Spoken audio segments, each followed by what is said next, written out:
Yeah, we're excited to have Matt Lohstroh and Brent Whitehead from Giga Energy, and they are the founders of Giga Energy, and everybody who is in Bitcoin should know who they are.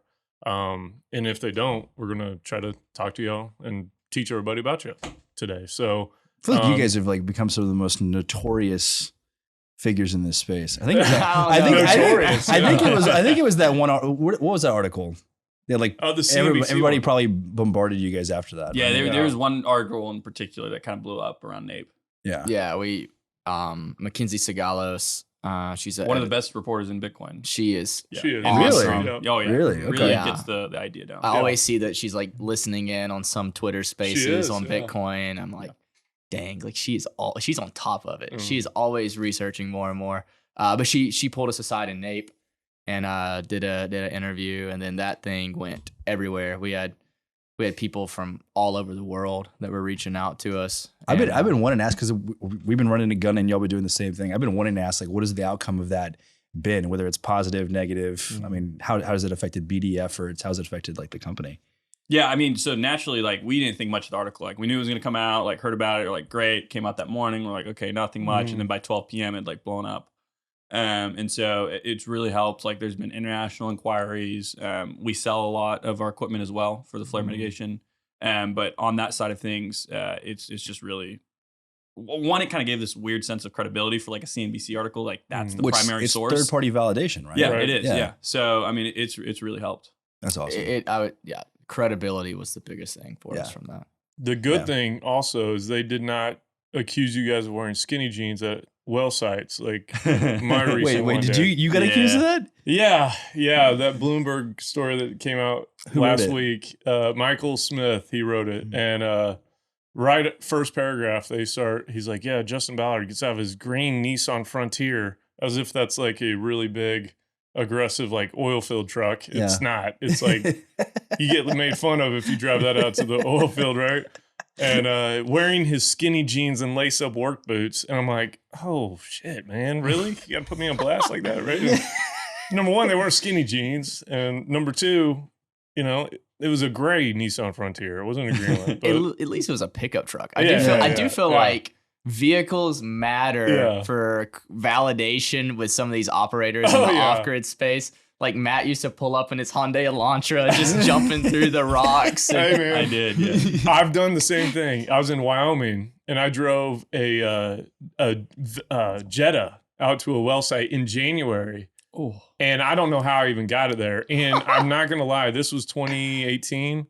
I was wearing skinny jeans to that one. So not only did I was wearing skinny jeans, but I also was driving a Jetta to a well site in Wyoming, snow, ice, all kinds of. I made it there though, and that was the big thing.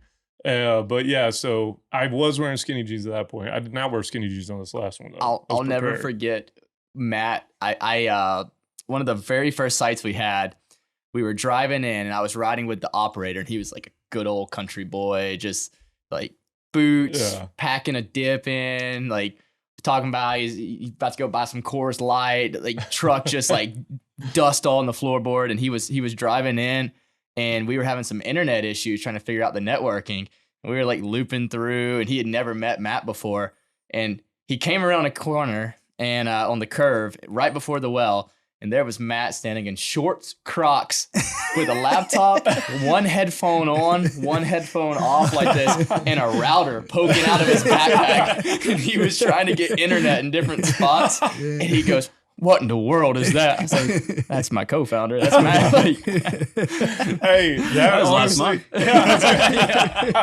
That sounds like me, man. That's how I was when I go. It would drive Ryan nuts too when I show up. Like, he came out to our site when we got the J site first going, and I was out there screwing with the generators trying to get them running. This is like right when we got going, and I'm out there by myself, and I'm glad no like insurance adjuster or anybody showed up. I had no t-shirt on.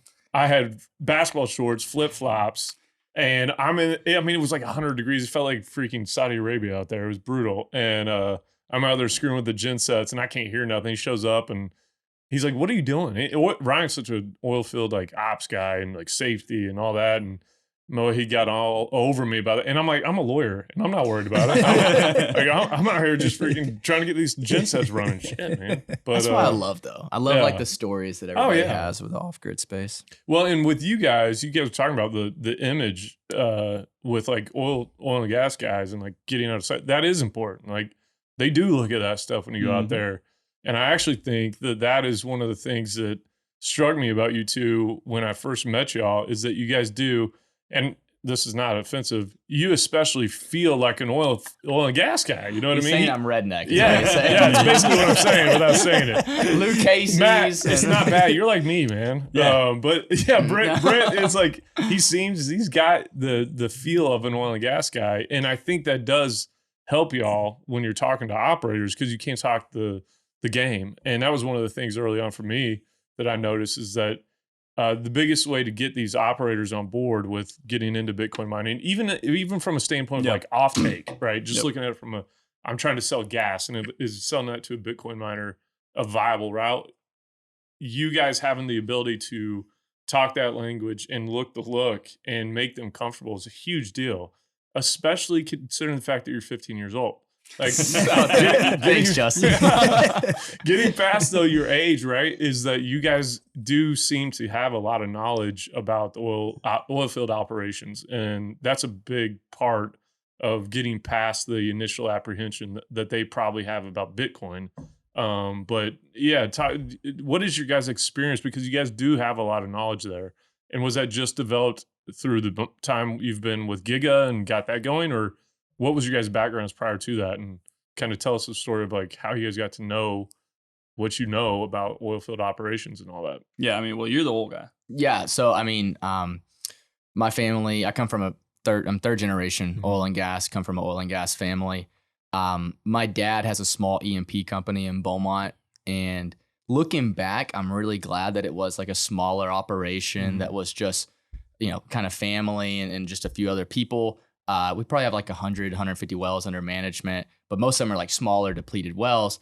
But that was great for me growing up because it wasn't like this huge company where you had to have all these like safety rate. Like I could go work out there on the weekends with the guys, or during the summer, I'd be out on a crew, and you learn a lot being hands-on in the oil field. And that was not only oil wells, but he also does commercial disposal facilities. So I kind of got to learn that aspect. And then when I was growing up, he had a service company that he sold in 2011.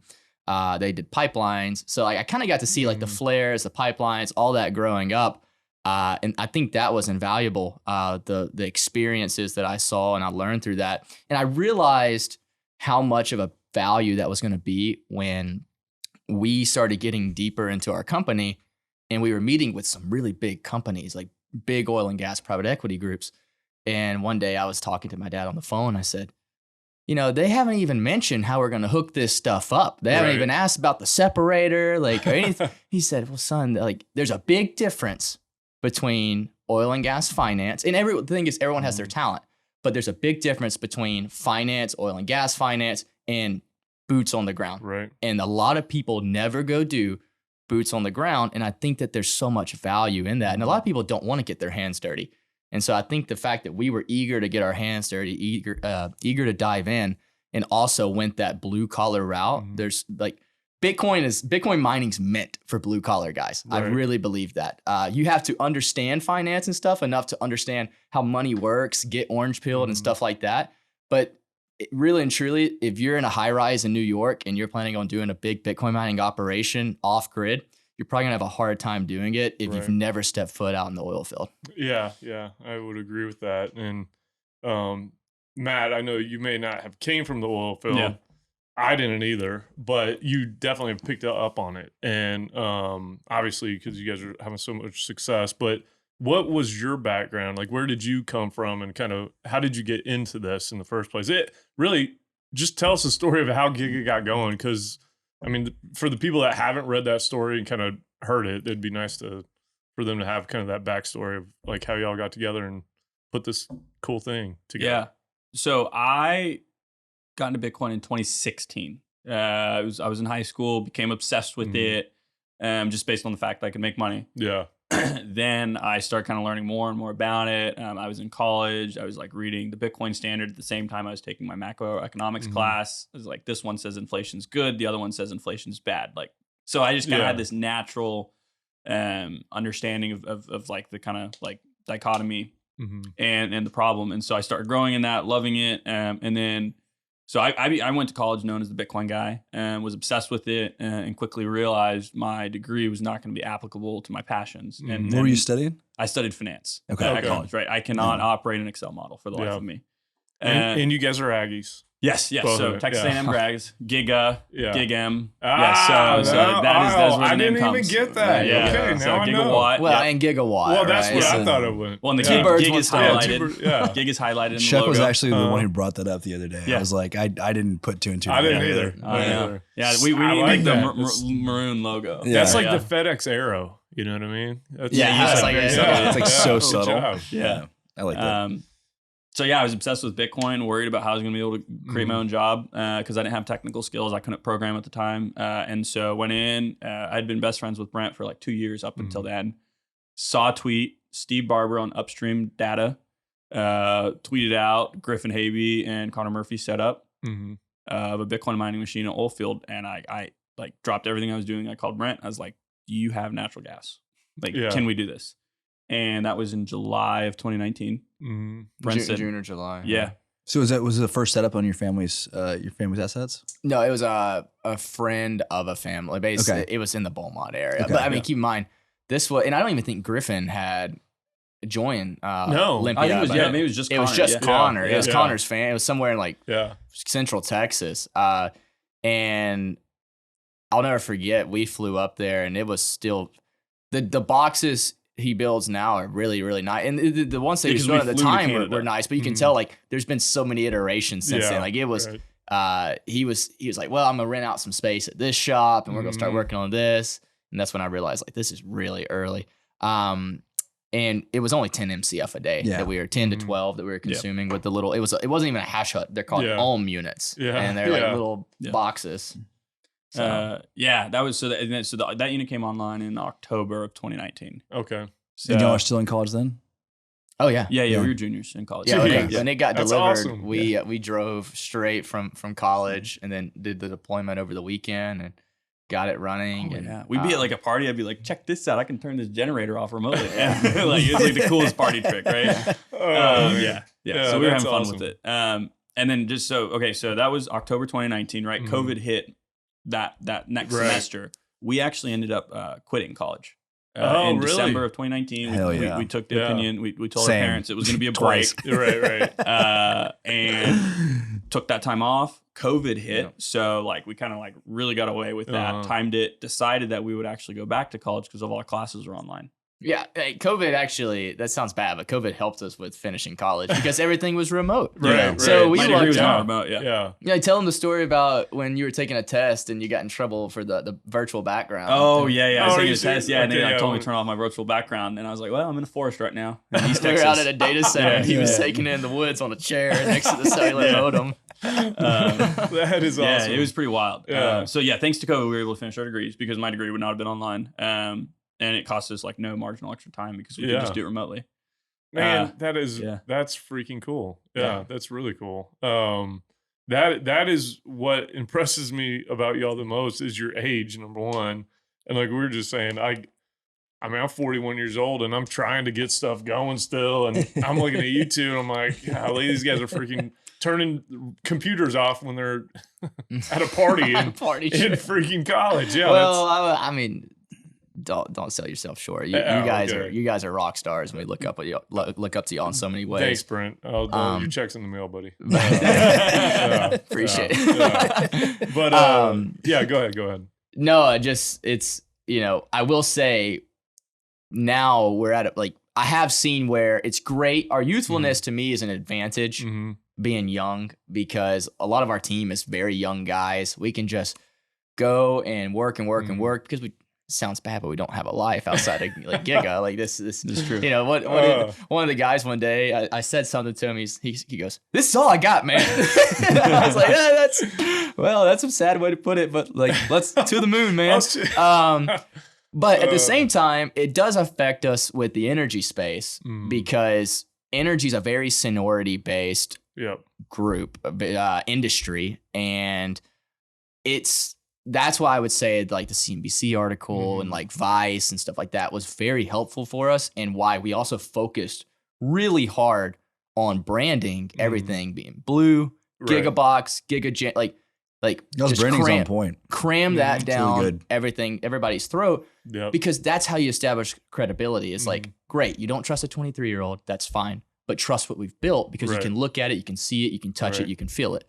Well, see, that's impressive because y'all recognize that, right? At your age, you guys recognize that all those things are important. They all play a factor in like your success, and you're overcoming your age as if it's a negative. I think it's a positive. You guys look like little like prodigies. It's great. No. So keep it up. But tell us a little bit about your business, like, because I do think you guys are different. And obviously, I do know about it, but I mean, for everybody, kind of give the spiel on Giga and what y'all do, especially the biggest thing that I think sets y'all apart is the manufacturing arm of it. Yep. And that is another thing. I hate to go back to your age so much, but manufacturing is hard, and it's a very complex kind of industry to get in my opinion, and to do it kind of even straight out of school, but while you're in school it's really impressive to me. And is that part of why you picked where you picked to kind of set your headquarters up? But just kind of go into that. And Matt, maybe you want to touch on that? Yeah, absolutely. Yeah. So, I mean, Giga, our goal is to reduce methane emissions in the oil field with Bitcoin mining. Right. The way we did that is through data centers, generators, and computers. The trick in that, though, is that equation is extremely heavy on the capital expenditure. And that's what we realized from day one. So we started off, we bought a brand new generator. We're like, this is great, but it's really expensive. Right. Then we went the route of like, okay, now let's go on like the equivalent of Craigslist for generators and buy equipment. That was very hit or miss, right? So like, okay, we can't scale if we do that. Then we went back to the route of like, what if we just start manufacturing our own stuff? So it started with the boxes or the data centers or the cans, whatever you want to call it. And that's the kind of 40-foot shipping container that houses the computers. It's gotten down to the point where we now have custom manufacturing of all of our electrical bus systems, PDUs, the whole 9 yards. And we've been very specific on that of like lowering the CapEx, lowering the lead times. Because it's not just about getting a 50% discount on your product. It's also about the fact that you own your supply chain and you don't have to wait on somebody else making it. Especially right now. Like, I mean, supply chains have been so jammed up ever since COVID. It's like, I don't know if we ever make a full recovery. I don't know, man. Yeah, I don't. I'll be surprised if we do, honestly. Yeah, we're still seeing like the effects of it like 2 years later. It's crazy. Especially price increasing. Yeah. So you guys are you guys are making the containers. Yeah. Right? So we make the containers. Making those from scratch, or are you taking existing containers and then? Yeah. So we take one trip shipping containers. So stuff that like it is sold to us coming off the ports in Houston. Like it comes to us. It gets refurbished. We go through, paint the whole thing Giga Blue. So we can build a box in about 3 days. Okay. Yes. Start to finish when all the parts are in front of us. All hands and all parts in hand. Yeah. All parts. Like that's where the supply chain affects you. Yeah. But. And I don't know if people realize, I know because we were manufacturing some of ours for a little while. That's really fast. That's really fast. Yeah, we've made it very cookie cutter. Right. How long did it take you to get it down to that? Because I know it couldn't have started. No, it was like 2 months a container. Yeah. Yeah. Well, I mean, the first one we did in our backyard, like, was like not. My dad was like, "Son, when's this gonna get out of my yard now?" And I was like, "You're killing my grass." Yeah, you're killing my grass. Well, it's like a slip and slide back here. I knew we needed to move when I was like just dreaming, giving him all these plans. There was 2 of them there on the concrete, and I said, "Give it a couple weeks, we may have 11 out there." And he goes, "Please don't do that." I was like, that's fair.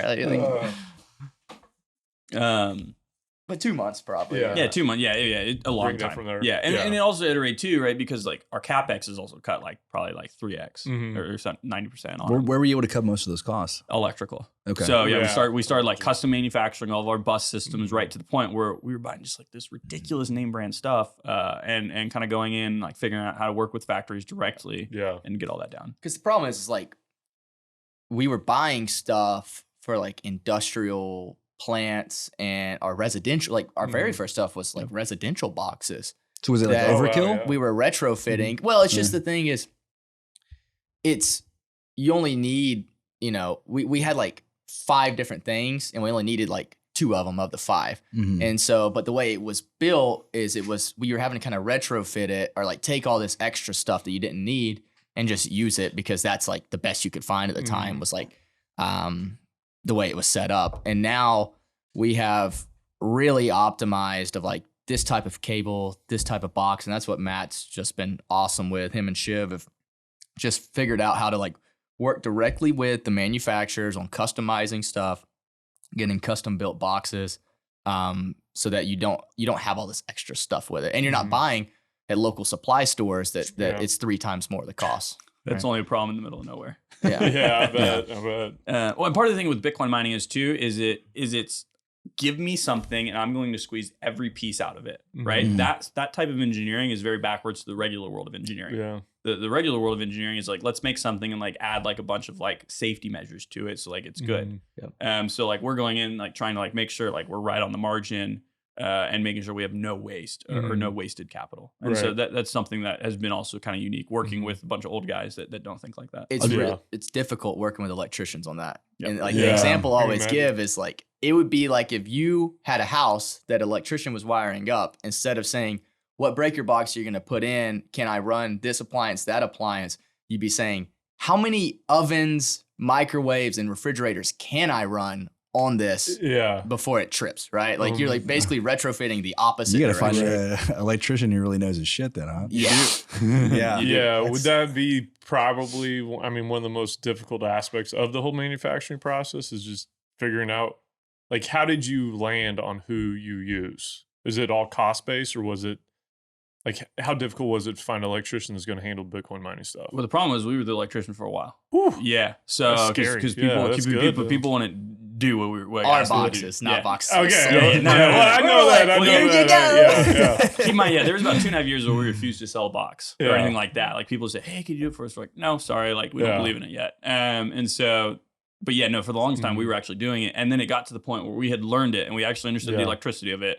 And then we went out, hired electricians, and people were like, okay, and then kind of told them what to do on that front, right? And they're like, okay, that math makes sense. Man, when I was y'all's age, when you were doing that, I was like trying to make firework bombs and like, like stuff like that. Like, you were doing that on a much more massive scale. They still had the same effect. Sometimes I felt like we were making a bomb. Like, I was like, man, there's a lot of power. You're going to turn this on, right, Matt? Are you going to turn this on or you're flip the switch? Yeah. So do y'all you have like a single style of container? Do you have multiple styles of containers? Yeah, so we have 2 styles, like a 20 foot and a 40 foot.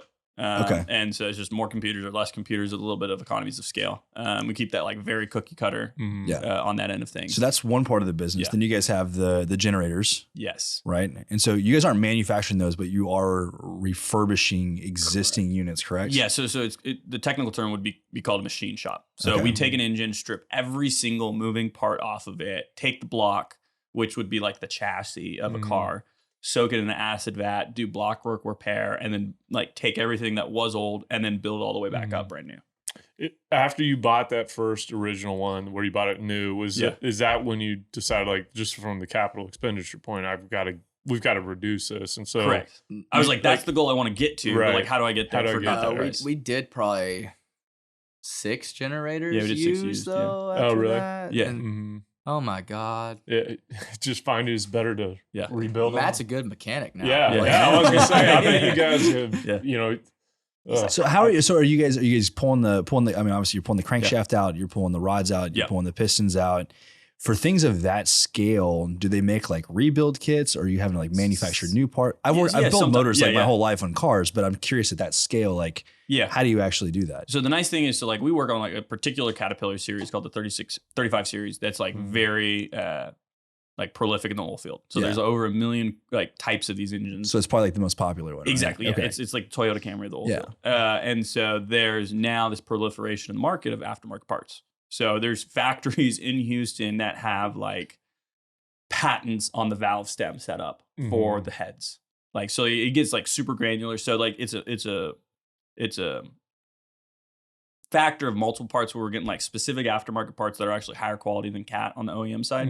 And then of course like Caterpillar parts that we get from the dealers, like But you take every single bolt off and then put it all back together, like from the ground up, like crank everything. Yeah, that's smart of you guys to find the one that is the most popular, because then there is that kind of like aftermarket for it, right? Yeah. It's no different than like if you're trying to rebuild a motor, like if you want to go build a Chevy LS, like there's a huge aftermarket for it.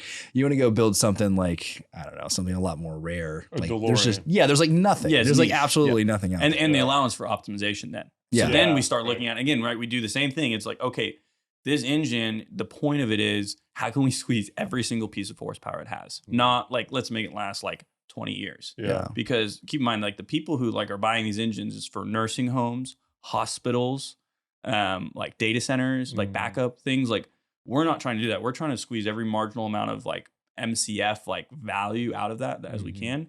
Like and smash it into like 4 years. Because when you model this stuff for Bitcoin mining, I mean, your main cost is your ASICs, where most models that we see come across, you basically have a residual value of almost nothing after 5 years because of computer increases, right? So you have all this CapEx. It's like how fat, like what is your payback period on it, right? And if you're rebuilding that generator in 5 years versus 10 years, right? What's your Bitcoin denominated returns at that point in time? If you saved, 50% on CapEx. And that's also to add to that point, that's why we focused on reciprocating engines instead of turbines, is because with turbines, you have, there's so much more like it's such a niche industry, and there's so many caterpillars out there that are, the engine is not just for generators. We've bought engines off of compressor packages, off of like pump packages, and basically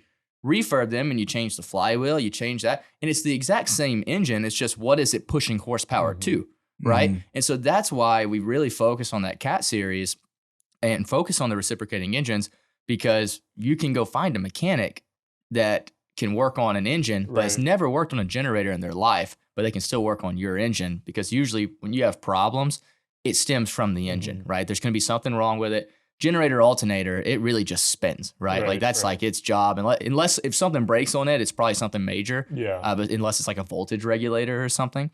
So to me, you end up having so many more options of being able to fix problems and be able to like keep from downtime being a problem for your operation. It's funny though, the thing that broke the camel's back, the straw that broke the camel's back, was not the price. Right. It was the lead time. Okay. So August of 2021, we ordered, worked with a third-party manufacturer to redo 2 generators for us. It was going to be done by November. No problem. We promise. Worst case scenario. Whole COVID excuse came in, right? Just kept on getting delayed. By November, we decided, like, screw this. Like, we're going to go out, like, recruit a director of power for overseeing all the manufacturing. We laid the cement, got a 20-ton crane in, and like already had an engine in there and 3 mechanics by the time we received those engines in March of 2022. Where'd you guys find these mechanics? They're pretty popular to work on these. Man, we're living in like the blue collar capital of the world in Belmont. Yeah. Like it's like we go out there, we throw a diamond. It's like who can work on CADs basically. and Yeah. I mean, well, the thing is, there are so many people from the area that I'm from that have tech jobs and went to tech schools and are so specialized at their skills, and they're rock stars. Like they're just awesome at what they do. And so we don't want to move our manufacturing out of that area, because those guys are the best guys you could ever ask for. And we just knew a lot of these people. We knew one guy. We like just found one guy that had been working on this specific engine for 13 years. Wow. Like he's like a genius at it, like knows everything about it, like every part. Right now, of course, he was on the compressor side, right? But that doesn't matter, because he's creating something that moves horsepower, and then we'll have someone on the alternator side. How much horsepower do these things create? You're looking at like 1,800 for like a standard. 1,800. Yeah. And then what does it translate into? How much it can power? Like 1.25 megawatts. Okay. Yeah. But again, like that's the problem is, if you were to ask that question to like a generator salesman on the used side, there's all these different levels of like, is it continuous power output? Is it prime power output? Is it emergency? Is it standard? Right. It's like, well, I don't know. I don't care. I just want to have like level power output. Like, and like, that's the problem, is like navigating through all those problems. So on most of these setups, do you run 1? Do you run 5? And is it one that's taking all the load all the time, or do you kind of like rotate these things? Yeah. So it's a good question. So what we do, you can parallel engines together. So you can have like 2 engines to one box. The problem is, if one engine goes down, that load is the same. And so it's pulling the same amount of load on 50% of the power output. So the second engine goes down. So you can have like a good engine, a bad engine, and like it doubles your problems. Yeah. What we do is we actually isolate our electrical systems inside our boxes. Okay. And so even if we have 2 gens on one box, one's running the first half of the box, the other one's running the second half of the box. And we can do that because we can mess around on the manufacturing side of things. But generally, we try and keep it 1 box to 1 gen at all times. So is that kind of the size of project you guys look for is like 1 megawatt up, or is it? It depends, right? So like our appetite Proximity. for something has to be is like a higher threshold. Like the larger you extend the radius, right? Yeah. So like we'd go for a 50 MCF a day flare if it was on our backyard. But if you're asking us to go to Pennsylvania, right, we're going to need at least like 2 million a day. Yeah. Something Okay. like that. All right. Yeah, that's a good point. But for the folks that like any oil and gas operators that might end up listening, you know, what do they need to know when they call you guys? Like, are these guys going to come do the project, and what are the criteria that you're looking at for that? And I mean, gas quality, like how's all that stuff factor in? Yeah. Are you guys like doing like full turnkey, like somebody, Acme operating it reaches out to you guys, and it's not only like, hey, here's a generator, here's this, like, but you guys are also, do you consult them on their setting it all up to, or? Yes. No? Yes. So we do that as well, right? I mean, we have 2 revenues in the business, right? We have the sales side, and then we have like the gas purchasing agreement for the flare side. Okay. So on both those sides of things, we can like, okay, awesome. You don't want to put up the cockpit? Great. We'll come out and we'll do it for you. On the other side of things, okay, you want to own the Bitcoin production and make sure you can do that flare mitigation, like they can run that too. Has there been like one is happening more than the other, or like it's is it 50-50. Is it really? Yeah. It really is. It varies. Like, you know, when we have a project, we may be really busy. I would say what's interesting about that, and Matt, you can correct me if I'm wrong, but like typically when we have the most projects pushed to us is when like market can margins are the tightest. Right. Like we have like green light, go take it. Because our whole point of our company is in-house power generation, vertical integration. So you have cheap CapEx, you have cheap OpEx. So we don't go rent generators. Our cost of our generator, even if you amortize it all out and take in depreciation, is probably 20% of what you could go, or like what it costs to rent a generator, right? And you have a hard asset, right? And you have a hard That you asset can when you're finance. done, Right. Banks right? love it. That's single-digit interest rates. Yeah, banks are comfortable with financing stuff like that because they've done that stuff before. They've been doing this for 30 years. Like they've been doing it longer than Bitcoin's been around. Right. But when bull markets happen, of course, everybody, there's a lot of product sales is what I would say. Like you can see what I like about being on the product side as a company is we get to see The demand curve. just how that demand curve changes based on hash price. Right. Like you can see things get slower as like a lot, like when Bitcoin was at $60,000. Oh my gosh, everybody, I need 50 megawatts in 72 hours. If it's any more hours, right? Like everybody's, there's so much noise in the space, and there is a lot of sales because of that. What I would say is the noise goes away on our project side because it makes it, at the same time that we're selling a lot of stuff, it makes it hard for us to bid on flare projects because you have all these extra people that are just starting with everyone's starting their pilot project, right? They're like, well, I'll overpay for this first one. And then it's like, my God, every single project I've looked at is someone else's pilot project. You're like the only guy who I've never seen do a small pilot project. Really? Yeah. Yeah, You're the everybody. largest pilot project I've ever You seen. just went straight to the top. Right? Yeah, well, I will say our very first experience was like 60 MCF a day, but that we were at oil and gas company. But how quickly did you go from that to the? Oh, immediately. Yeah, exactly. That's when I People don't left do it, that. or when I left Century, I was like, screw That's this. impressive. I'm gonna go do this. Yeah, no one does that. Yeah. That's very impressive. But what I'm saying is you don't see like Right. There's a lot of pilot projects is the buzzword. What is it like? Like, so I think let's go through some like the basic questions that I think a lot of people would ask. What is like, how many MCF do you need to like get started minimum? So okay. And then what does that get you? Like, on an application? How many containers? How many miners? Yeah. So like the smallest application we could sell would be a 200 kilowatt generator set. That's 855 Cummins. That would consume about 50 MCF a day. Okay. That would power about 60 computers. Okay. The generator would cost $100,000. The container would cost about $50,000, and the computers would probably cost somewhere between 80 to 120 grand. Okay. Like that would be, and then that's going to get you a payback right now, probably about in 24 months if Bitcoin stays flat. So roughly, if I remember the numbers right, 300 grand to get started, payback in 24 months? Yeah. Damn. Okay. So even at today's numbers. numbers. Yeah. And that it may be a little bit longer with today's numbers. little bit, It right. fluctuates so much. But and people don't realize this though. Those price of miners fluctuate just as well. Well, They it's fluctuate up with the profitability very quickly. They but track their total future cash flows. Right, So it's like buying right. like a PV20. It's always going to be Yeah, PV20. It's just like right. what's the price when you're buying it? see, this is why the oil and gas companies like these. They're talking about PV20 and all this stuff. Yeah. That's Love why. it. That's Yeah, why it's I so love on the last episode, right? Talking about all just the analogies Right. between oil and gas and Right. and It's the Bitcoin same side. business to Yep. me. Yeah, it's no And- different. Right. And so you literally are trying to just be the lowest cost producer. And cutting CapEx or coming in at the right time is a big deal. Right. Correct. It's a huge deal. And Yep.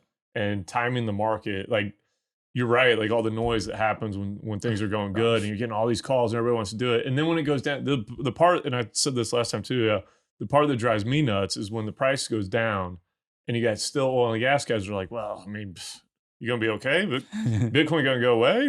And it's like, no, just like oil and gas isn't going away when it goes negative, Yeah. you know? I haven't seen negative hash price Right, yet. right, Yeah. right. So it'll come back. It takes time. It's a commodity type of market, Yeah. and it always comes back. But with the market being what it is, are you guys shifting your focus, or you still just kind of keep the same business plan and or are you looking for opportunities right now to try to scoop up some kind of cheap asset opportunities?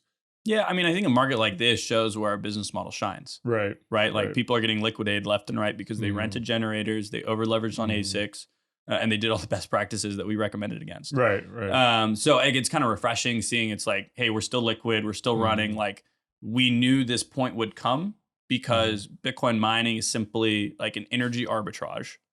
Mm-hmm. Every time with an arbitrage, you have shrinking margins, and we know macro, like that's where it's headed. Right. And so you should prepare for it now, even when the times are good. Yep. And I mean, that's what we really looked at. And so, I mean, we're just kind of thankful that our business model's shining and nothing's really changed. Yeah. Yeah, we didn't take a bunch of leverage at $90 a terahash S19, $10,000 S19s, and Mhm. I think a lot of people thought that hash price would just stay at 35 cents. Well, maybe you And- should explain what hash price is. You keep on mentioning it. Yeah, Mhm. I guess the group may not Good know. call, You're yeah. better at explaining hash price. So I mean, so like a hash is a unit of computing power Right. akin to a barrel of oil. A hash price is like would have a value associated with it, spot price on the market. So no different than like dollars Mhm. per barrel of oil. So Brent's just like simply saying like, what is the going rate for a unit of Yeah. computing power with Bitcoin mining? I say this almost every single time I talk somewhere. It's you got, instead of a wellbore, you have an ASIC. Instead of a wellbore producing hydrocarbons, you got a ASIC producing terahash. You're selling that for Bitcoin instead of selling your hydrocarbons for fiat. Yep. That's it. There you go. Other than Yeah. that, it's virtually the same thing. the way that I think of it is almost like an oil well, where you have your initial production, and it would be the opposite of how the oil field works in the sense of it'd be like if you IP'd a well and the production stayed flat, right? Your hash rate stays Right. flat, but your dollar per barrel just keeps going down and down and down. I'll and tell you down. the way I make the analogy is that's your difficulty rate, right? That's your decline curve. Yep. So you got your well, your IP, and then your difficulty rate is going to drive your profitability down. Yep. And that's your And- decline curve. And it's your decline curve. So, I mean, I've been spending the past 2 years really just talking with oil and gas companies, and even more so now that I'm kind of back on the legal side, is spending a just shit ton of time like talking to them about how this works from the modeling side, and like how do I show you that you actually know this business really, really well? You just don't understand the mechanics of it quite so much. But, and we were talking about this with Griffin and Gideon, is like from a technical standpoint, oil and gas operations dwarf the technical knowledge that's required for that versus this. I mean, it's not even close, but it's crazy how much guys that are dealing with, drilling 2 miles down into the ocean floor still get, Tripped screwed up. up or Yeah, tripped yeah. up with Bitcoin mining. Yep. But how much of your time do you guys find that you're spending trying to educate folks still, or is it more of we get phone calls that, hey, we wanted this, and we go. Yeah, we go I mean, put that's it really in. how it is. Yeah. Like, I mean, we have a phone number on So the I'm website. greasing the wheels for you guys. Is what I'm saying. You are. Yeah. You are. Is everybody orange pilled, or they just see an opportunity to make money? No, people are just trying to figure out how to like lower methane emissions or Right. make some money off of flare or capture like an ARB out there. What percentage are orange pilled? Do you think that reach out to you guys? Oh, they'll reach out to them. Like A 10, sadly 10%. small number. Yeah, Really? 10%, yeah. That's I feel like that's so surprising. No, I feel like it can be the Trojan horse that gets them into it, yeah. right? Right. And like that's like everyone has like their story about how they got into Bitcoin, right? It's not because they just went online like we're looking for some like Yeah. libertarian currency. Yeah, Right. yeah. But yeah, I think it is kind of the Trojan horse, but that's good. That's a good thing to get it started for. It's a good reason. I mean, I honestly don't think there's any reasons anybody should be flaring anymore. Yeah. I mean, No. there's virtually no reason at Absolutely. all. And that should be a positive for like actually both sides of the aisle. And Yep. you're monetizing something that's been wasted. That's good. It's capitalistic. Let's take advantage of that. Yep. And you're making money off something that is obviously good for the environment. yeah, I don't absolutely. think anybody, even in the oil and gas world, there's literally nobody that's like cheering on a flare. Yeah, You know what I mean? everybody wants to see Right. value created. Right. And that's what to me, what's the most shocking thing I still see in the space is players that are still flaring huge volumes Right. that won't entertain Bitcoin mining. I agree, man. It's And crazy. I'm like, not only can you make money off of this, from our side, we're looking at this and saying like, what a great narrative for Bitcoin. What a great Wonderful. thing for, everyone wants cleaner air, right? Yeah, And we are truly lowering emissions, Yeah. no matter how you frame it, for taking a flare and making it into power. So I just don't understand why there's still so many groups that haven't jumped on the bandwagon of this. Yeah, I agree. I think it's just literally a lack of understanding. And honestly, there's a lot of like not wanting to admit that you might have been wrong about something early on. Yeah. And that's something that especially us older dudes have trouble with a lot of times, is just being like, you know what, we took a position that things have changed, and I realize now that this is a real market and that this is a real industry, and let's go be a part of it. I think it's kind of a lot of like holding on to old positions. That On the flip side, is there anything that's been surprising, like on like in a positive note, like the kinds of companies, kinds of people that have reached out? Yeah, I would say we've been surprised by some groups. I would say a lot of people ask us a lot of times, they say, are you scared that they're just going to go do this themselves? Yeah. Like, why don't they? My hot take is I really don't see oil and gas companies pushing that very hard I don't either. anytime in the near future. And the reason is, why should they? Yeah. Right? Like, if groups like us can come in and take away the flaring and fix that problem, and they realize that the global demand for oil right now, and they're already like, they can't get their wells drilled fast enough. Yeah. The wells in which typically flare are the wells that are least profitable for that operator, right? If they have a well here and they have a well a mile away that's hooked up to a pipeline, chances are the one that's flaring is a lot less economical than the one with a pipeline. That's just logic. Yeah. So an oil and gas company, if you look at them and say, hey, if you put together this whole operations team and you go and you spend on this flare $5 million, you can get rid of your flare. They're probably looking at that and saying, or I can take that $5 million and I can just drill another well. Right. And that right now, $100 barrel in oil is a 300% IRR for some of these people, or 100%. Yeah. Like, it's a lot faster payback period. Yeah. Plus, it's what they've been doing for 60 years. Right. It's what they're good at. It's what they are. It's Yeah. what they are. So Yeah. like, I don't blame them for saying, just come to get this gas. Right. We don't want a flare. Take it. We're going to help lower the emissions on this well. And now we can focus on what we do best, which is drill oil wells. Right. So that's why I'm still shocked when groups like us come in and say, we'll pay for the infrastructure. We'll pay for everything. You just get rid of your flare and give it to us. And then they still don't entertain it. Right. It's like, So what's What are you what's the deal? Yeah, that's mind blowing for one. What does a deal look like between these guys? They reach out. If you're coming in, you're paying for the infrastructure. They're giving you the gas, but now they're also not flaring. Like what is the economics of that deal look like? For paying them. Yeah. Is it, are you guys just paying for offtake? Yeah. I mean, Okay. we're essentially just, we are saying, hey, we're going to come in, we're going to give you a value for that gas.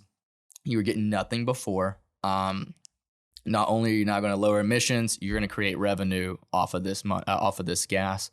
Typically, it is a lot. That's probably the biggest disconnect with operators is you name out the price, and they say, well, Henry Hub is $7 an MCF right now. And then that's the part where you have to educate them and try to make them understand is not that our competition for the profitability of Bitcoin miners is not based on like us versus Great American Mining, Cathedra, like any other flare gas Bitcoin miner. It's based off of anybody that's plugging in hash rate. And roughly $1 an MCF equates to about a penny per kilowatt hour.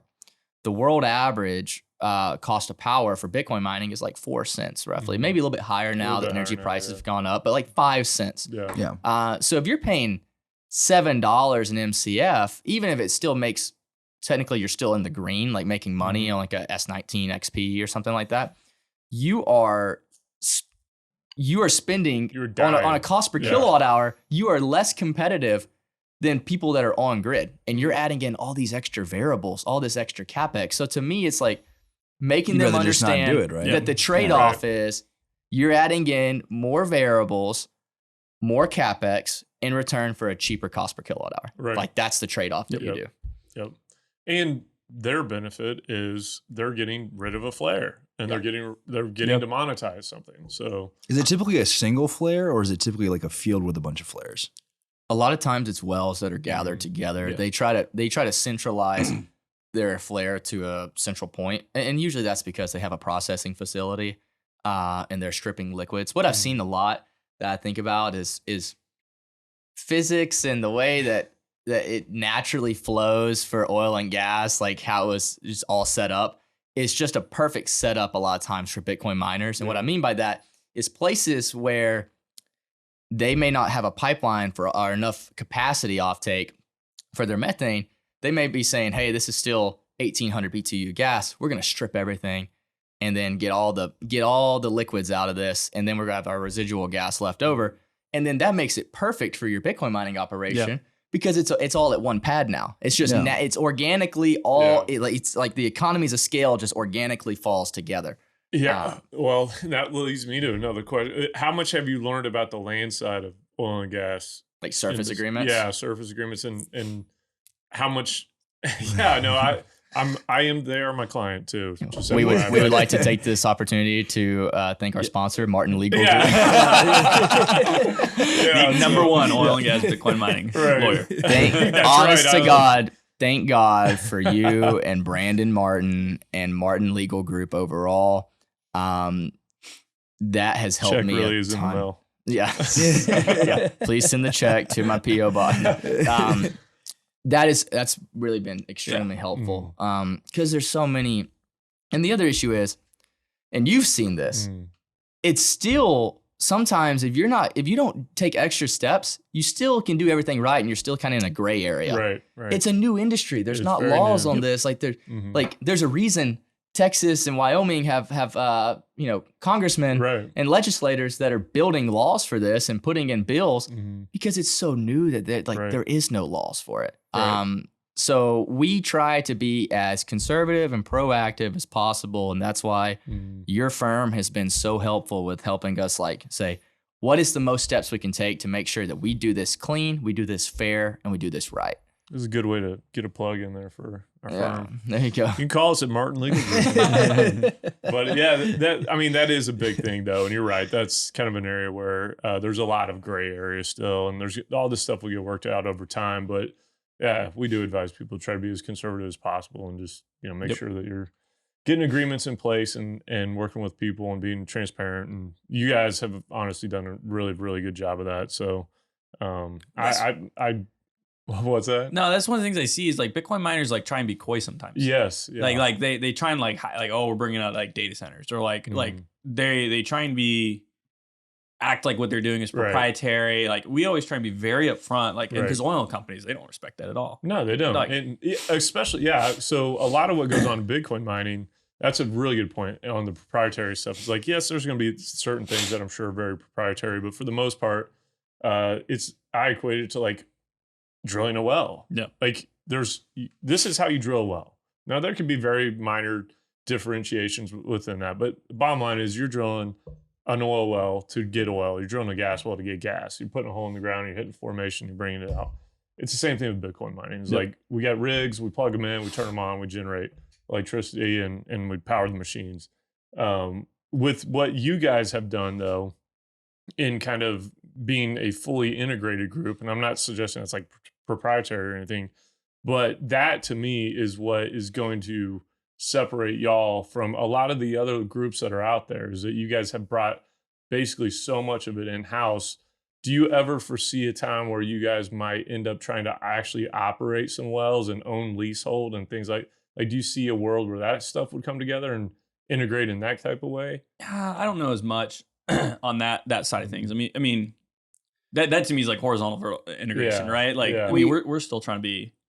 We looked at that for a while and like just kind of like educated ourselves on the space. The issue you run into on that is like two things. One is the CapEx increases a lot, and the costs increase a lot. Risk increase a lot. Big time. And the second thing is to us, there's such a huge flare market out there. Right. Like there is. How big is that market? Do you know? It's 46 gigs of power, which is like, as a country for power consumption, would be like 9th in the world. And so. Oh shit! Do you know how many wells that is? I have no idea. Oh, that's a lot. No, but it's like 13, that's a lot more than I thought. Like 13 BCF a day. See, my question about that too, though, globally. Like, how do we? Because a lot of those wells are maybe IP'd and then they shut them, or that goes away and they get them to market. Right? They can't handle the gas right at the start, and so it is kind of hard to narrow that number down to what is actually a feasible for a Bitcoin mining company like yourself, right? To actually set up our own operations on or set up a hosting site. But one of the things, though, that I think is the market's going to evolve to is midstream groups getting involved in service companies, like even Halliburton, some of those types, where they get off of well, or they finish a completion, and they got a Bitcoin mine out there taking away some of the gas during the IP and early part of the production until it declines into a rate that can be taken to market. I do see like that is where I think a lot of this will go, but I think you guys are like, I don't know. I mean, I'm not suggesting you're ever looking for an exit necessarily, but I think you guys are going to have ample opportunities from a variety of different companies, whether it be Bitcoin mining groups, oil and gas companies, but also midstream companies looking at. Or somebody who just is really wanting to invest into the decarbonization, ESG kind of stuff. Right, that's another. That's what I was going to say is this fits that perfectly. It fits a ton of different areas. Because one of the things, I don't care who you are, if you look at like the how much emissions you reduce and like the carbon negative side of flare gas Bitcoin mining. And like I said, like I know like Bitcoin maxis, a lot of times they can get on a tangent. Everyone wants cleaner air. Right. Everyone's okay with that. Yeah. And so if you look at that and you look at it compared to other renewable options, the dollars, the amount of offsets you do per dollar invested in flare gas Bitcoin mining is absurdly higher. Yeah. On like, it's basically what I'm saying. You take $1 and you put it in any other renewable versus taking $1 and putting it towards flare gas Bitcoin mining and offsetting those emissions. The amount of emissions you reduce for every single dollar is absurdly higher than all other traditional markets. If y'all have a graphic for that, y'all should be sharing that on social. Yeah. We probably need to y'all need to be just make us one. I need digital wildcatters. Give me the data. We'll make you one. We'll put it out there. Well, the thing is like we're interested in mitigating like methane and like having the most amount of megawatts on the ground, right? And we can do that more effectively if like our generators cost half the price. We can do that more effectively if we can make a generator 3 times quicker than like most other people because we internalize that. So like we're not necessarily like so like interested in like how much Bitcoin can we mine. We're interested in is like how can we get the most megawatts on the ground, and then like if we need to host it, like great, we'll do that. But like that's more power consumption. Of course, we're believers in Bitcoin, and we're like we're gonna hodl Bitcoin.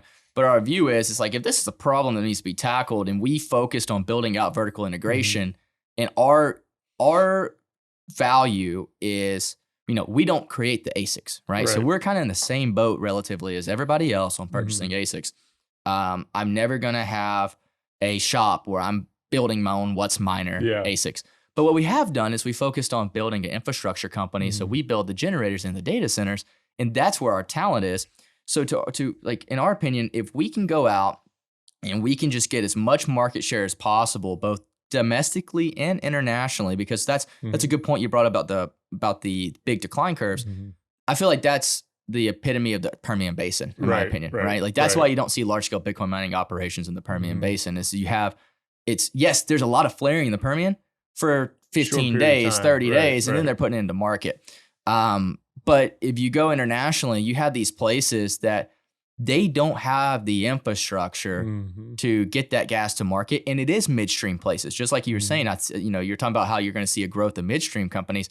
I think you're going to see a lot of midstream companies that they have all these wells in these areas of their country that are gathered, and they're getting some of it to market, but they're flaring so much methane.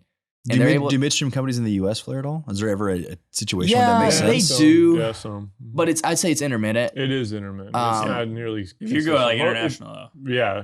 Internationally, it's like a whole different. There's two places, in my opinion, that have very consistent flaring: the Bakken and internationally, right? And that's a broad one on the second one, but really and truly, we are blessed to be a part of the United States, being in a first world country that has great energy infrastructure, where most of our gas gets to market.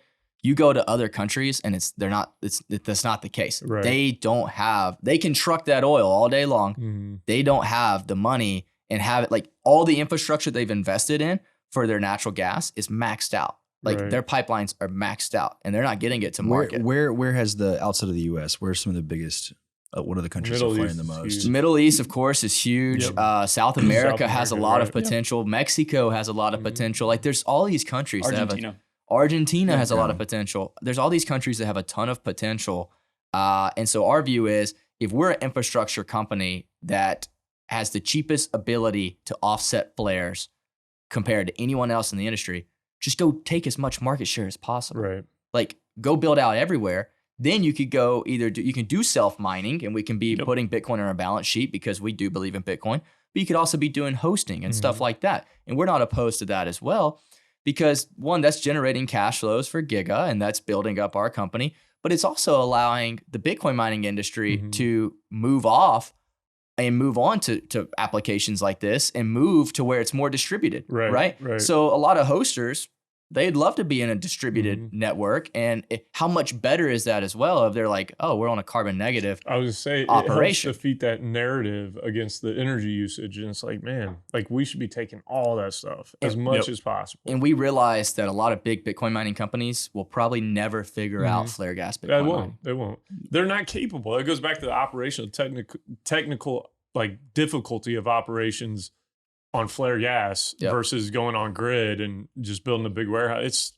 It's tremendously different. 99% of your downtime came from fuel or the generators. Right. Yeah. 100% of the time that was 99% true. Yeah. So it's like, generators are the killer. Like, yeah, they are. And we had receps and, pretty big ones altogether. Dude, it was brutal. It was brutal sometimes, but we did get to like 92% runtime. So that's why I get frustrated though when people, they try explaining to me, they're like, oh no, you're wrong. I can go buy this generator that's low out. That's such a broad term. Low hours, right? Low hours. So much cheaper and run it. And I say, okay, but one, you do that enough times, you're going to get burnt bad. And it's going to cost you more money than you've ever would have dreamed of. And the second thing is you are cheaping out. You don't have to, and I'm not saying you have to go get the most expensive thing in the world, but anyone that's trying to find this used market and just like fix it up to where it's barely running, you're cheaping out on literally your power plant. Right. Like, that would be the same thing as ERCOT saying, we're going to get this, like, we're going to do it as cheap as possible over here. Yeah. In New Mexico, we found a ERCOT laying around that was used and we're just going to fix it up a little bit and it'll be good enough. Right. Well, and the same like the real reason, there's a million reasons why we did it, but like operationally, the same guys who manufacture the generators are the same ones who maintain them. Right. How many times did you have issues on your generators with the frickin' ECU killing it for no reason? You couldn't figure out why the kill switch was going off. Yeah, a lot. Yeah, and then how many of your generators had the exact same control panel? Yeah, exactly. That's the problem. Is like we want to someone go up, take a left, look at it, and know where a button is. Like we want the exact same program to be duplicated on every single generator with the exact same parameters. Yep. Oh well, like we have the power factor at 0.8 instead of 1. Like that's why it's doing it when it gets too high. Like there's just so many variables with it. It's like at some point you can expect like a third party to do it. You guys are so efficient, dude. You guys are so sharp. So you guys start like once these are out there. I mean, it sounds like. Well, on the ones that you guys are not operating yourselves, right? On the, let's just say, look at the generators and the containers and stuff. Is there a whole service maintenance side to this, or like how do you? Dan, do you have people at all these locations where, like, when you sell them, do you go through a teaching basically the operator of how to handle this stuff? Yeah, sometimes it depends. Like Bitcoin pumper. Bitcoin pumper. That's it, right? But like, so like on the power generation side, like an engine is an engine. Right. Almost everyone like has worked on a 3516 before for compression. So like that experience, like people are pretty familiar with, right? You got to get them up to date because we put a lot of tech into our stuff. So you got like the cool touch screens and like all the updated equipment.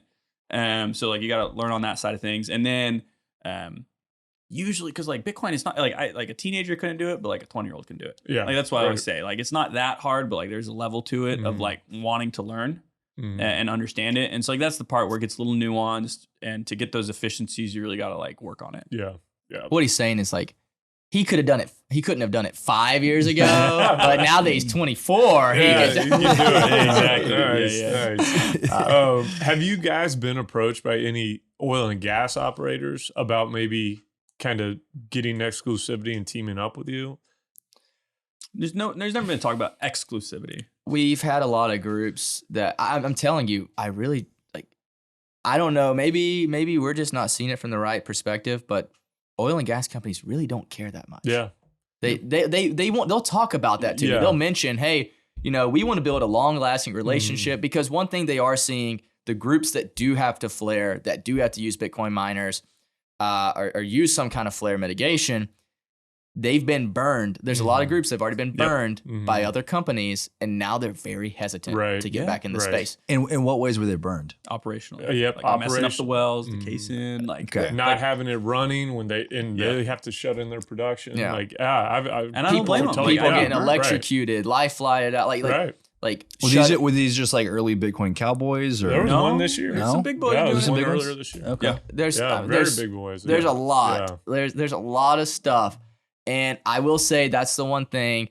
They don't mention exclusivity. They mainly say, if this works out well, we would love to only use you in the future for all of our flaring. And I've noticed that a lot of companies, when they talk to me, they'll go and they'll just name drop a company. Yeah. And they'll say, are you familiar with them? They're like, when you send us a bid, I want you to think about what you do. Right.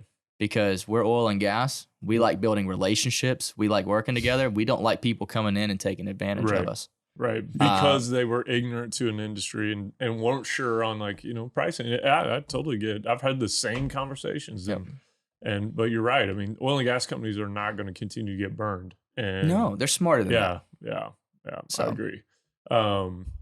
Yeah, dude. I mean, these guys are impressive. Impressive dudes. I do think because of where we're going through right now with this bear market, and everybody's just kind of there's going to be a lot of people disappear that already have. Yep. Yeah. You guys are like primed to really end up grabbing a ton of market share right now. Because timing is like everything. I don't know. I know, like maybe y'all realize that, maybe you don't. Like we realize the same thing for wildcatters too. Like we started in a downturn, we had no foresight to what it would become, and then like my whole career was a downturn, and now it's like a major upswing for like all of energy. Like you could have never called that. Yep. Like, Right. This is where like the best businesses are built, is right when you start in that downturn and you catch those tailwinds. So you guys are so positioned to just like continue to crush it. I think you're going to dominate, because it's like you get through this and you guys are sticking around. It's like all those guys who are like getting on a well site here, getting on a well site there, all those relationships that are going to end up getting crushed because Unfortunately, I mean, I'm not rooting it on, but it's inevitable. Yeah, a lot of points. Right. Let me ask you this: why have some of the, like we just talked about, the herd seems to be thinning a little bit during this last downturn. What are we attributing that to? So like there's problems. So you have externalities in the oil field with natural gas Bitcoin mining. Key point: rental generators. Yeah. Right. Why would you rent a generator to a Bitcoin miner who doesn't know what they're doing, who's going to complain more, uses your stuff at 100%, 24/7, 365, when you could be sending to someone in the oil field that doesn't have all those complaints and knows what they're doing? Yeah. And they last longer. So pretty much the rental market pretty much dried up, and they were like, doubled in price. It's doubled in price. Doubled. Well, I mean, because oil and gas guys, like Bitcoin miners, are sitting there whining, saying, "Can you do 3.5 cents, 4 cents?" Oil and gas guys, if the rental company calls and says, "Hey, it's going to be 6 cents per kilowatt hour," they're like, "What does that mean?" Yeah, Like, my home bill is like 8. Like, that sounds pretty Sounds like a good deal. cheap to me. That's the biggest one on that side of things. So people got burned on that, on contracts that are expiring, have expired. Second point is some people have tied contracts to market rate of natural gas or some variable, right? We keep all of our stuff static. So like some people have it as a percentage of Henry Hub. I didn't see that coming, of course. I didn't even know what Henry was until 3 years ago. Who's Henry? Yeah. He's gonna keep a lot of money. Yeah, no. We never, even in 2019, I knew we never wanted to have gas purchase agreements tied to hub pricing, because the thing is it's different if hub increases by 3x and your revenue increases by 3x. But it doesn't. It's not tied necessarily. In this time, this is why everybody's defaulting right now. It's because a lot of grid prices are still tied to natural gas. Right. And this time, energy is going up, Bitcoin profitability is going down. And so what's interesting is like we got to experience the last bear market of all of 2020, and we were building out all of 2020, and we really got to see just the reward of like you were saying, when it just takes off, it takes off. And man, the difference though that I'm seeing this time, which is why I'm like, I'm kind of bearish on large scale, like on grid, and I'm bearish right now on ERCOT and stuff like that, is because last time that you had a bear market, great, everybody was buying up ASICs and doing these projects, getting cheap ASICs, but they were also getting like 2 cent, 3 cent power because natural gas was $2 an MCF. Right. This time, groups are the cheap ASICs are there, which if you notice, that's why right now you can go buy any ASIC you want. They'll probably 12 months ago you couldn't find anything. They'll probably get the CEO to deliver it to you with a bow on it right now, right? Like they're trying to offload miners, and it's because yes, ASICs are cheap, and everybody will look around and say, yeah, I think those ASICs, it's a great buying opportunity, but they don't have a place to plug it in because power is expensive, and I don't think energy's coming down anytime soon, in my opinion.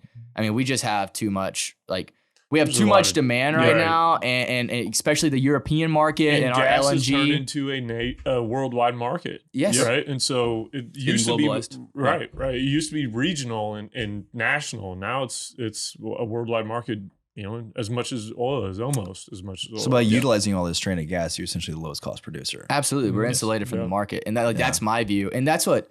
Matt was the one that was really behind, like, hey, we need to push power generation. It was genius in retrospect, because I didn't realize how big of a difference it would have made. Yeah. But that's what we were looking at about a year ago during the bull market. Everyone was building so much faster than us. They were deploying 10 times quicker than us, than what we were. And I was, you finally kind of glance over your shoulder every now and then. You're like, well, maybe I should try, right?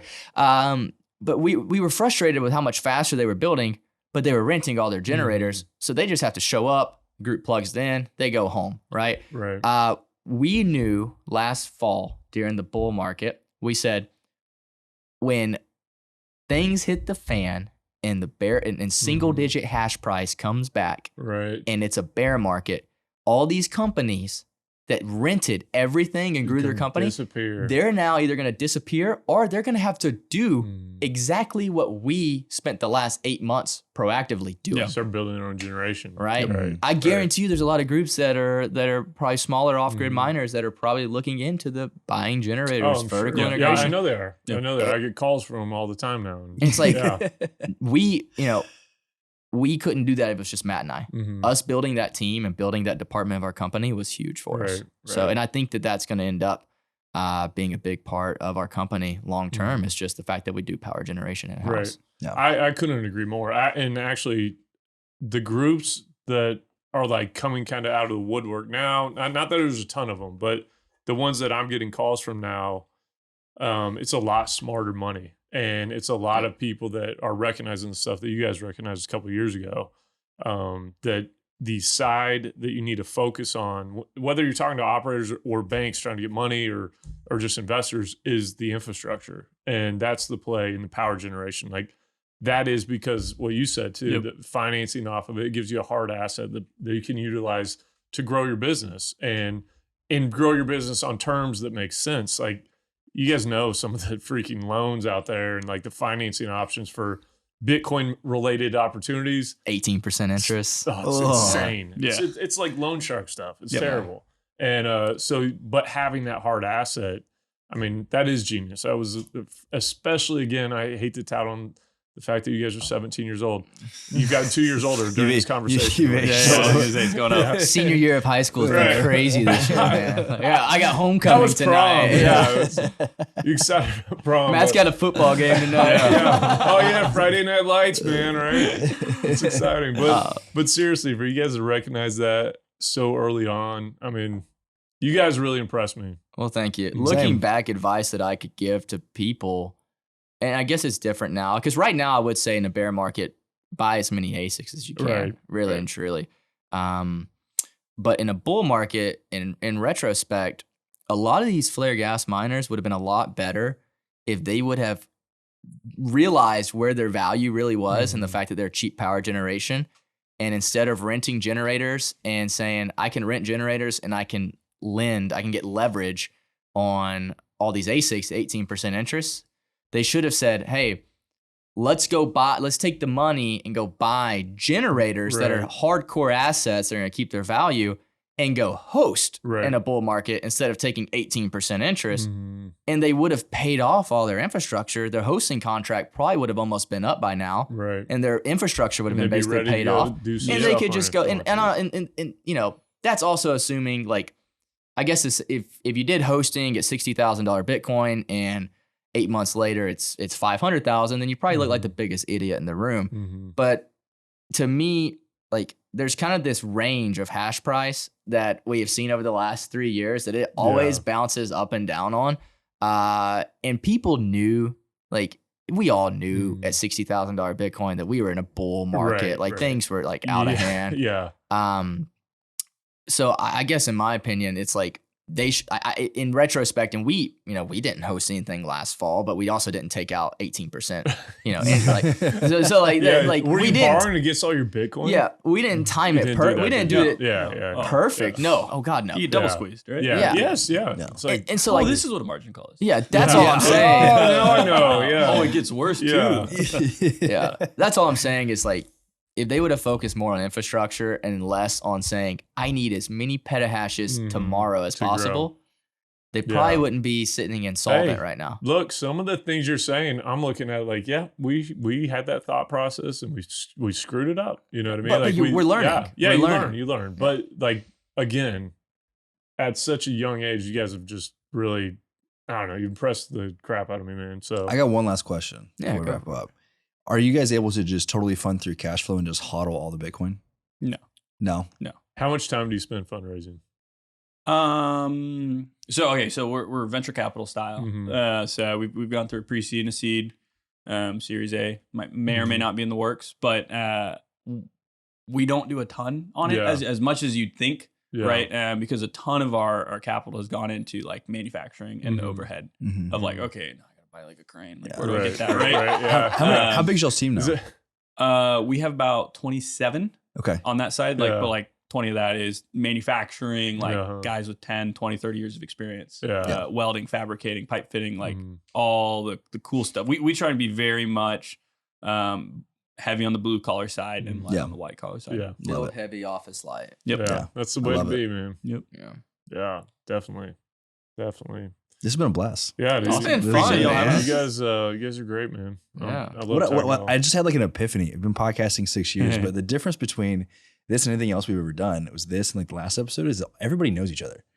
Because you're sitting here referencing Giga and we're referencing Griffin and stuff. We all know each other. Yeah. And it's a small, like tight knit community. The whereas circle's like small. Whereas like, it's like really Yeah. small. But like with the We're oil gonna and be gas out of startups, it's episodes. like, I know. We're like, well, who are we Yeah. gonna, you guys So gonna be back Brent on next and then month? me. Yeah. We're Round gonna two. separate one at a time. One at a time, so we get throughout the month. But yeah, I agree. I like having it to where we were on a call earlier today talking business. Yeah. So it's that's the fun part about this. I think that I'm excited about is everybody that we're going to talk to, we probably know, and we get to just talk I shop. love that I just get to hang out with you guys. I feel like Yeah. I'm the dumbest person in the room when it comes to mine because I don't have that experience. No, So man. this is fun. Yeah, you're going to be a guru by the time. There Yeah, you you go. That's the will. goal, Yeah, you're gonna man. learn all this. We always Yeah. tell people, we're like, I say, hey, we're trying to play the long tail, not only because we're young, we want to do this for a while, and we want to keep a good reputation, we want to do the right things, we want to build a good business out of this. But I also like all my friends now It's are the fun, people at the yeah. Bitcoin Yeah. meetups, I mean, right? honestly, how cool is it? You guys have made up your own freaking jobs in a brand new industry. Not even out of school. You were in school. I think it's incredible, dude. I love it. Like I had to get to be, 35 years old before I was up for part of starting a company. And you guys did it when you were like, well, I guess 5 years, 12.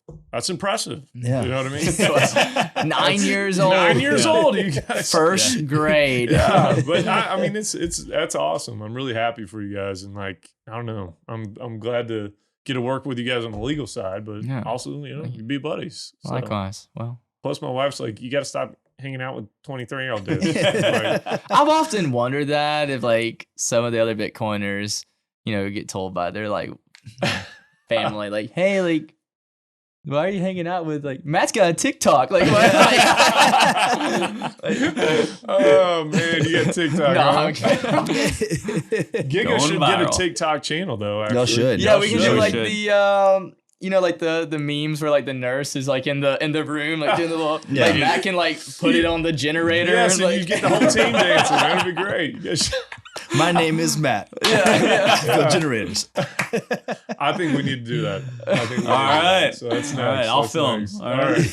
right. You'll film. Yeah. You'll be behind the Or like camera. the what is it where it's the audio that it reads the audio and it's like the it's like OMG this check out this like it's like You know a lot basically about reading- TikTok, man. I've seen a few in my time. It's like- Oh man. All right. Cool. Guys, awesome. Thank you so much for doing it. And yeah. Appreciate you having Thanks us. again for Yeah. having us. This is awesome. Not unfortunately, but fortunately, we probably will have to have you back because there's only like 12 other people in the industry. Yeah, no, we're just So, gonna keep having the same Yeah. conversation. So Yeah. no, this is fun. yeah, thanks, guys.